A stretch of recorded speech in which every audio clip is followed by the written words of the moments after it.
Modern tools can save you time and money, like online quoting, payment options, policy info, and more. That's Arrowhead Exchange. Arrowhead, we have program management down to a science.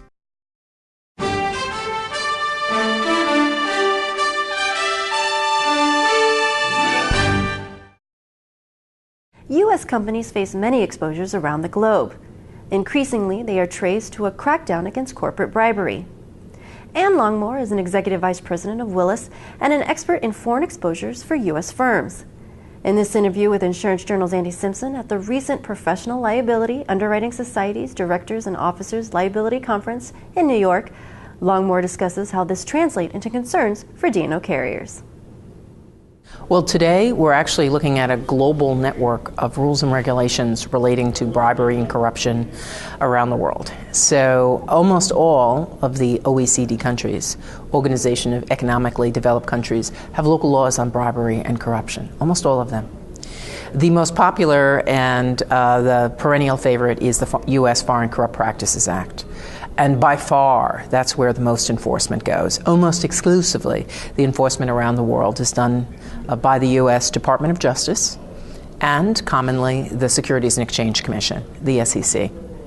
For clients who have operations or agents or vendors who work for them outside the U.S., where there is a question as to whether or not a foreign official has been bribed, the FCPA is a major challenge. There is, for example, no materiality.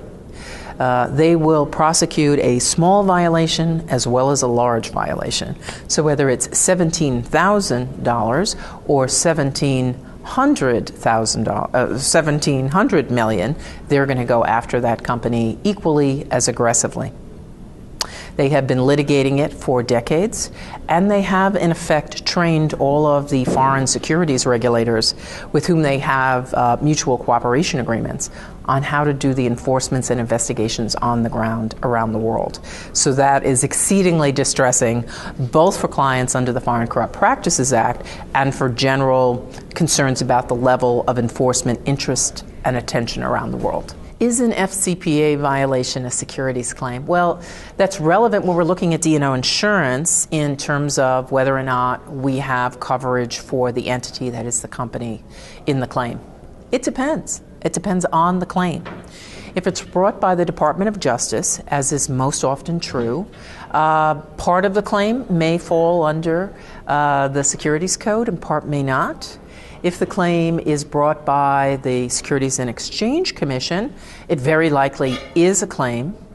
One of the problems with this, though, is until very recently, they didn't bring the claim until they were going to settle the claim. So you didn't formally have a claim under most D&O policies until, gotcha, there's going to be a settlement.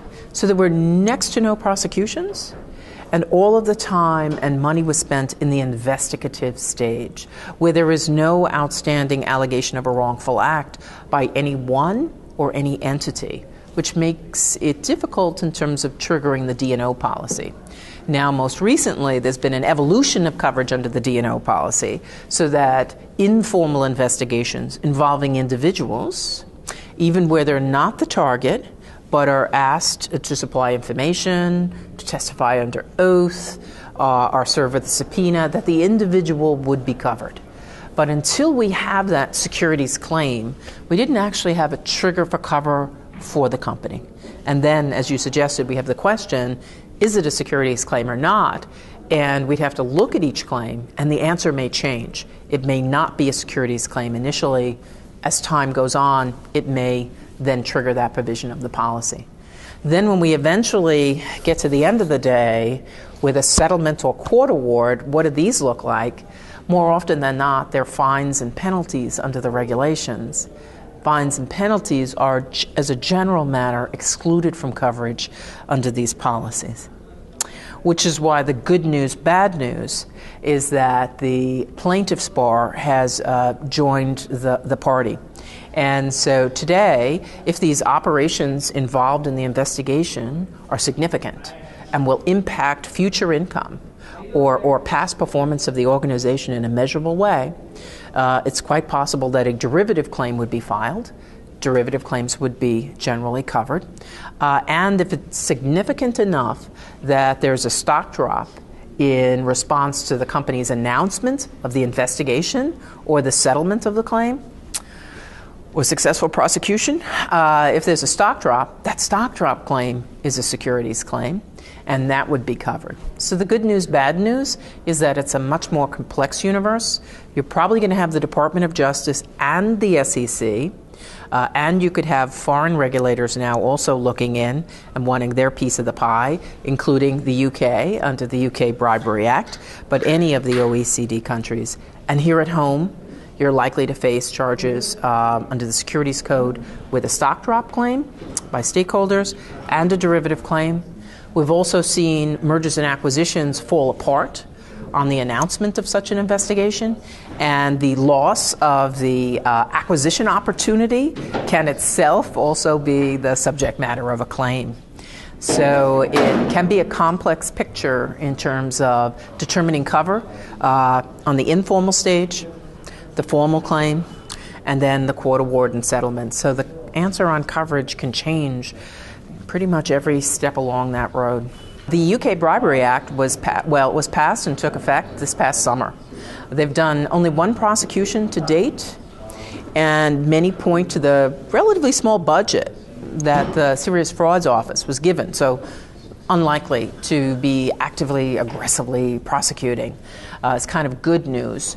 The bad news is that it's not uncommon for them to be working with the U.S. Department of Justice in an FCPA violation. It is quite likely that if you trip the cord on an FCPA violation, you have also, if you're subject to the UK Bribery Act, also failed the test under that statute as well. So you're going to have some dual and often overlapping exposure and liability. So it'd be very easy for them to sort of piggyback their investigation and prosecution on top of that already being done by the U.S. authorities. So I have to say I have very poor expectations as to the way this is going to turn out for our clients. It can be very difficult with the dual enforcement authority. About 10 years ago, we would have said absolutely yes. We're going to buy a global policy.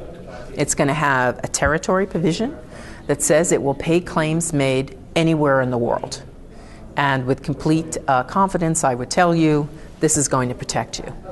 The world has become a vastly different place in the last 10 years, to the extent, as we're discussing, that D&O claims are no longer, if they ever were, solely brought in the U.S. They are a real, viable potential around the world. So if our policy is going to be expected to pay in the local country, we actually need to look at whether or not it can legally pay in the local country. Most specifically, for insurance policies, we look at the local rules on admitted versus non-admitted insurance. Our global tower is going to be, in almost every instance, non-admitted, not issued locally, not issued by a local insurance carrier. That leads us to the conclusion that it may not be legal, binding, and most importantly, enforceable on the ground in those countries. An insurance carrier who then pays in the local country under those circumstances can lose its license, can be fined, can have its representatives jailed, which makes them reluctant to pay in countries where non-admitted is not permitted. The transition has been, 10 years ago to the present, that today the majority of large international companies have not only a global tower of cover, but they will also have strategic local placements around the world where they have operations, where they have people and property, and a significant amount of money, and non-admitted insurance would not otherwise be permitted.